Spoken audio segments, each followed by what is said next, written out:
अस्सलाम वालेकुम। जब इमरान खान और इनके कारकुनान ने अपनी सियासी मुहिमात का आगाज़ किया तो पीटीआई की तरफ से लगाया जाने वाला सबसे बड़ा नारा तब्दीली और पढ़े लिखे पाकिस्तान का था। लेकिन अफसोस के साथ इस सब की बजाय पहले से ही तबाह हाल, गैर अखलाकी और नामुनासिब ज़ुबान का इस्तेमाल करने वाले इस सियासी माशरे में पीटीआई सपोर्टर्स की तरफ से मज़ीद गैर इस्लामी रद्द-ए-अमल और ज़ुबान का इजाफ़ा हुआ। बेशक पीटीआई जमात के अंदर बहुत से ऐसे सपोर्टर्स भी हैं जो मुस्बत तनकीद करना बेहतर समझते हैं, लेकिन इनमें कसीर तादाद इन लोगों की है जो बहुत जल्द तैश में आ जाते हैं और अपने हरीफैन पर गलत ज़ुबान और गलत रवैये से हमलावर होते हैं।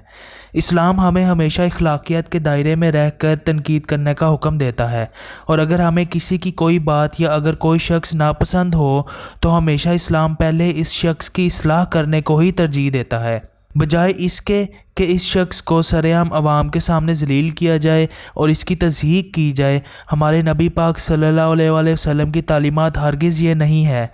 इस्लाम ने तो हमें हमेशा यही तालीमात दी हैं कि किसी को बुरा ना जानो, हो सकता है वो नेकियों में तुमसे ज़्यादा आगे हो, और इसलिए अगर तुम्हें किसी की कोई बात बुरी लगे तो इस पर तनकीद करने से पहले इसकी इस्लाह करो। जब से पीटीआई की हुकूमत पर नून लीग ने कब्ज़ा किया है तब से पीटीआई सपोर्टर्स में अदम बर्दाश्त देखा गया है, और जब भी पीटीआई सपोर्टर्स का सामना नून लीग या पीपल्स पार्टी के रहनुमाओं से किसी अवामी जगह पर होता है तो वो इन पर सरेआम तनकीद करना शुरू कर देते हैं और बड़ी महफिल में इनकी इज्जत की धज्जियां उड़ाने लग जाते हैं। इन एमएनएज या रहनुमाओं को गैर अखलाकी ज़ुबान का इस्तेमाल करके निशाना बनाया जाता है, इनके ख़ानदान के बारे में गलत अल्फाज इस्तेमाल किए जाते हैं और गालियाँ भी दी जाती हैं। बेशक नून लीग और पीपल्स पार्टी ने गलत तरीके से पीटीआई हुकूमत पर कब्ज़ा किया और गैर मुल्की साजिश का हिस्सा बनकर पाकिस्तान को नुकसान पहुंचाया, लेकिन इसका मतलब ये नहीं है कि हम इस्लामी तालीमात को भूल जाएं और गैर अखलाकी रवैयों को अपनाकर अपने गुनाहों में इजाफा करें। इसी मौजू पर बहस करते हुए इमरान खान और इनकी सोशल मीडिया टीम से चंद गुजारिशात हैं। जनाब इमरान खान साहब, आपके रोल मॉडल तो कायदे आज़म और हज़रत मोहम्मद सल्लल्लाहु अलैहि वसल्लम हैं।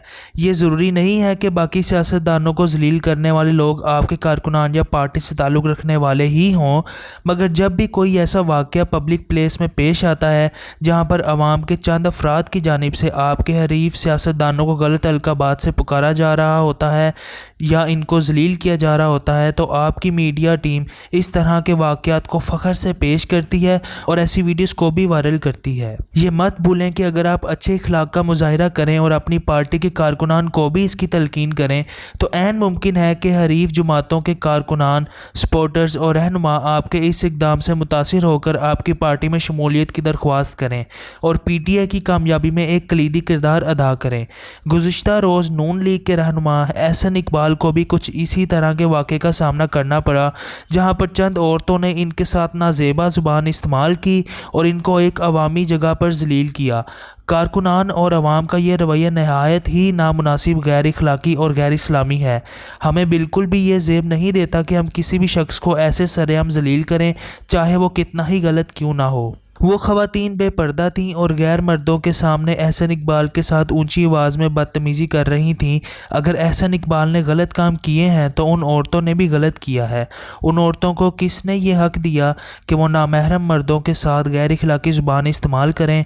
इन औरतों की तरफ से ये रवैया नहायत ही गैर मुनासिब था। ज़रा सोचिए, आपसे या आपके वज़ीरों से कुछ तो ऐसा गलत हुआ होगा जो आपसे वज़ीर-ए-आज़म का ओहदा छिन गया।